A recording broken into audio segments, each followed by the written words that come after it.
Okay, so this isn't like my usual videos, but I felt very strongly that this needed to be made.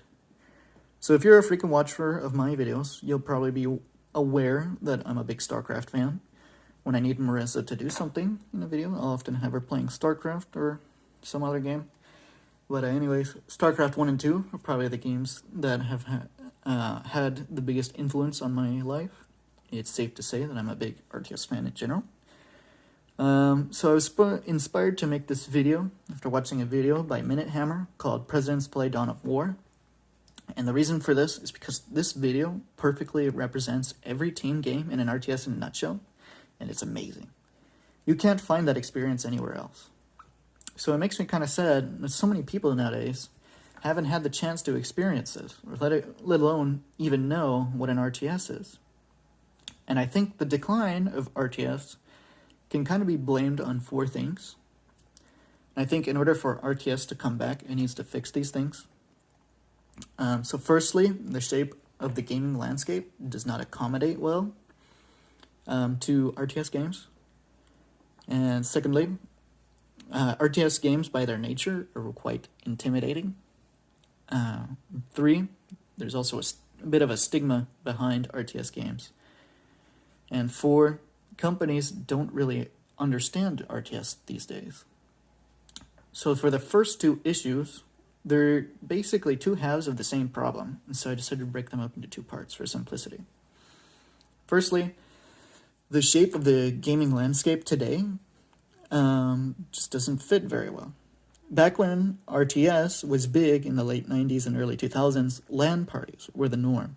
A lot of people did not have their own connection to the internet, so it was very common that you would actually bring your setup, go to your friend's house, and hook up a bunch of computers or Xboxes or whatever to play games, especially like Halo CE is a good example.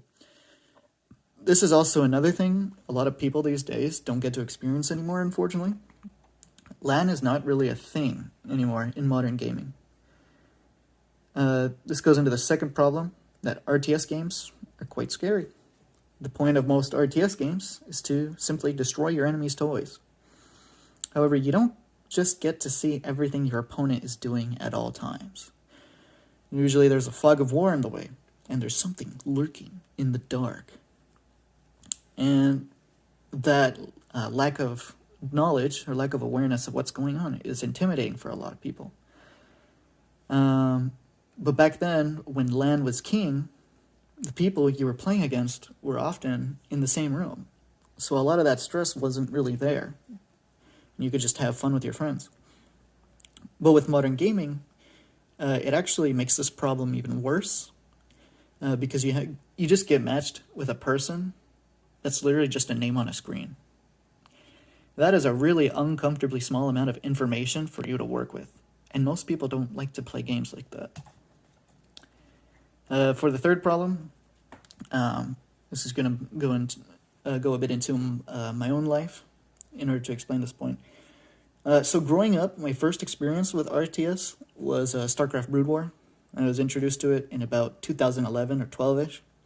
I loved this game, and I even got the StarCraft Battle Chest from a Hastings in my town. Y'all remember Hastings? I don't.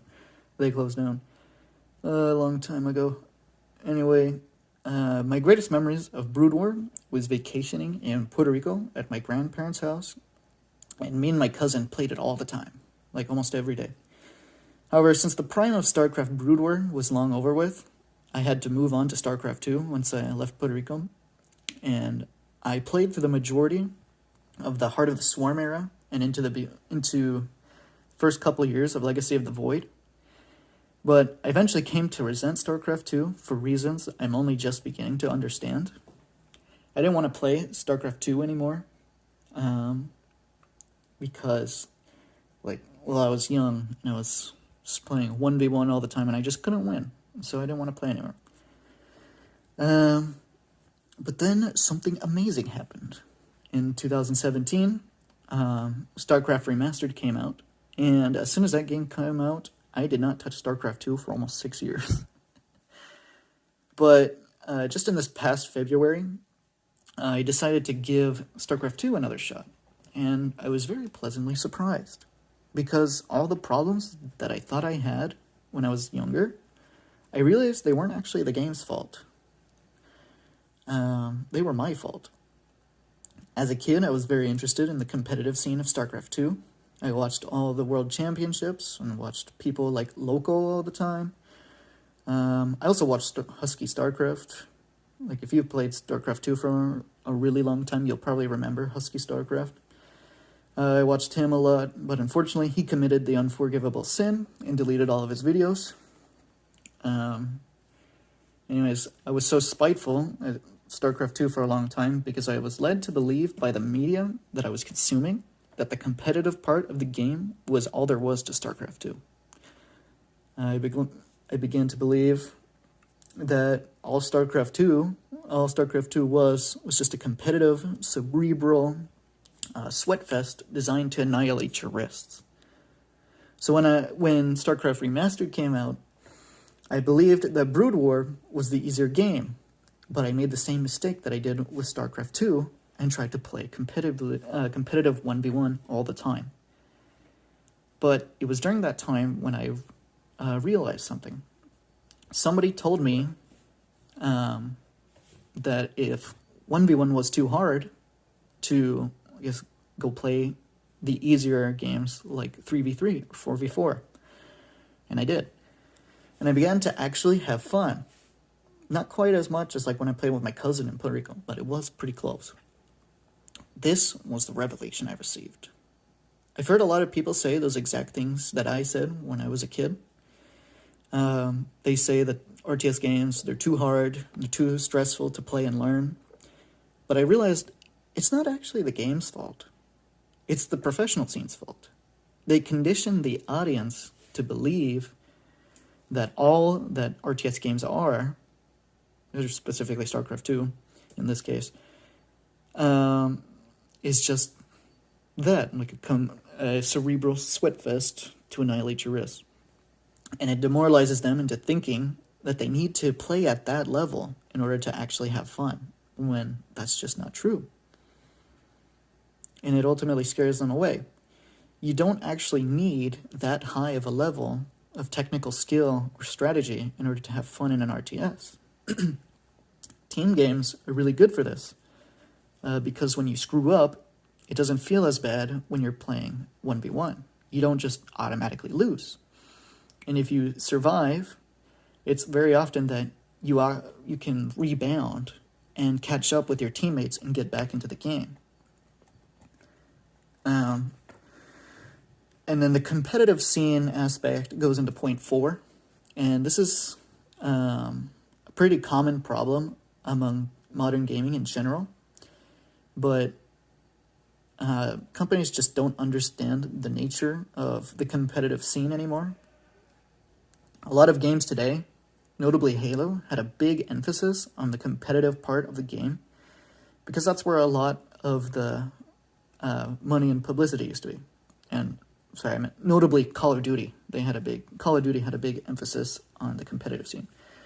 Although Halo is also a good example because 343 doesn't understand the nature of the competitive scene either.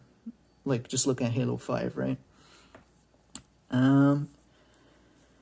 Anyways, these companies, they put a big emphasis on the competitive part of the game because that's where a lot of the money and publicity for games used to be.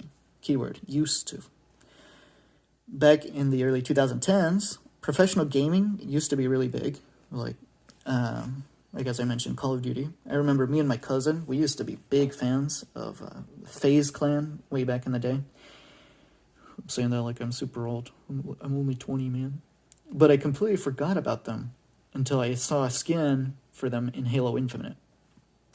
But anyways, back to RTS games. This issue is very relevant, especially in a niche genre like RTS. And a lot of it has to do with StarCraft 2. StarCraft 2 was really the last big RTS game to come out, and that game came out like 13 years ago. Although I guess Legacy of the Void came out back in 2016, 2017-ish. I want to say 2016. So it's been like, 7 years? Still, 7 years, that's a long time. let's see. So a lot of companies, they want to emulate the success of StarCraft 2, but they can't pull it off because they keep making the same mistake of having a competitive first mindset. And I think a great and recent and perhaps unintentional example of this happening is with a new RTS game called Crossfire Legion. This game came out back in December 8th to be specific, and it's actually pretty good. I bought it. I like it a lot. It's a very good RTS they made, but they made a very deadly mistake with their marketing. It seems to me like they tried to save a bunch on marketing by paying a bunch of high-profile RTS streamers like Loco and Artosis in order to play their game for them and show it off. They made a very casual friendly RTS game, but they gave it to the wrong people. The people that they gave this game to are very high-skilled, very competitive-oriented streamers. Artosis did actually become the greatest player in Crossfire Legion, ironically. But the problem is their audiences are primarily made up of people who don't really play the games that they watch. And this is either because they used to when they were younger, but now they've grown up and they just don't have the time to play these games, or they just never have had the time to play these games in the first place. Or maybe they do want to play, but they don't want to try because they're just too intimidated by the game itself. If they wanted to do marketing like this, what they should have done, or if they wanted to market like this and actually have it work, they should have given it to streamers like Falcon Paladin or Giant Grant Games. Falcon Paladin does streams every Sunday where he casts team games with his viewers, and Giant Grant Games is a guy who plays RTS games in very unusual ways. He's extremely high skilled, but he uses that talent for very ridiculous things, and so it's very appealing to, it's very appealing to a casual audience, because, well, the casual audience, they would never really do that in the first place. But anyways, people like these, they would be perfect for marketing a new RTS game for people who are new or have little experience with the genre. But unfortunately, that's not what happened. And now Crossfire Legion sits at roughly 20 people playing per day. Although they did release an update recently, and it seems the average player count has grown a whole 10 people per day. So maybe there is hope. For the next big RTS to succeed, they will need to answer these problems. For problem one, the intimidating nature of RTS games, I suppose they could get rid of the fog of war. Now that you can see everything that's going on, but I don't think that's a very good idea, because ironically, half the fun of an RTS game actually does come from the fact that you can't see everything that's going on. Excuse me. For the second problem of adjusting to modern gaming landscape and reincorporating some of the human interaction that they lost over online gaming, why not make it that all players, regardless of the team that they're on, if any, have voice chat with each other? Maybe even make the voice chat between all players compulsory. I guess that would be kind of unreasonable. It would probably lead to abuse by other players, but I mean, that's just kind of what happens anyway. And not everyone has a mic, so I don't think it would work out too well. But I do think they should give it a shot. Also, I think loading screens in RTS games could be made better. Loading often takes about 30 seconds to a minute. So, like, if you have voice chat on automatically, you could put a little game or a puzzle that the players can do together while the game is loading, so that they can interact with each other for a moment before the game starts, and they can feel more comfortable as they're playing. That's kind of ridiculous, and I'm not sure how that would work in practice, but it is an idea. For problem 3, If it wasn't already clear from problem 2, the game should focus heavily on the casual aspects. Like, I'm talking big emphasis on team games, co-op versus AI, custom maps, and so on. And for problem 4, the company behind the game should have the competitive scene take backseat and focus on the casual things. They should do frequent community days, right? And have custom map contests, arcade contests, games with developers, and so on. I'm not saying that they should just throw competitive out altogether, but they should really let it grow organically. If you know what I mean. Nobody plays competitive for a game that they're not passionate about, right? So it doesn't make sense to put a competitive scene in when people only just started playing the game. That just doesn't make sense. Anyways, those are my thoughts. If you were a fan of RTS or you're interested in it, I encourage you to leave your comments down below and share this video with our other RTS fans. And now back to your regularly scheduled formal content.